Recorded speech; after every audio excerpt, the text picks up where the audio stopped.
আমরা গোটা পাড়া সাপোর্ট হয়ে বিজেপিকে ভোট দিয়েছি। আজ বিজেপি আমাদেরই ক্ষতি করছে, হিন্দুদেরকে মারার জন্য, মুসলিমদেরকে জব্দ করার জন্য যে চেয়েছিল, কিন্তু এখানে হিন্দুরা মরছে, মুসলিমরা নয়। কারণ হিন্দুরা গরু পোষে, এখানে একটা একটা করে প্রত্যেকটা ভাই গরু পোষেছে এখানে, কিন্তু কষ্টটা হিন্দুদের হবে, মুসলিমদের নয়। আমরা নিজেরা পাল্টানো দরকার। সরকার চেঞ্জ হবে হিন্দুদের ভালোর জন্য, হিন্দুদের ভালোর জন্য বলছে। তাহলে আজকে গরু কারা বুঝছে? হিন্দুরা। একমাত্র মরবে হিন্দুরা, এখানে কোনো বাঙালি ছাড়া কেউ মরবে না।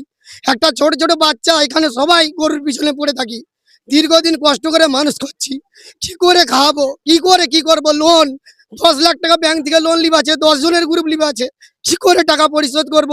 কিছুই খুঁজে পাচ্ছি না।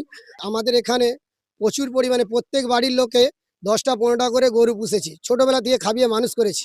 আজকে যে শুভেন্দুবাবু বলল কুরবানি হবে না, এই মুহূর্তে যদি না কুরবানি হয়, আমরা এই গরুগুলোকে খাওয়াবো কি?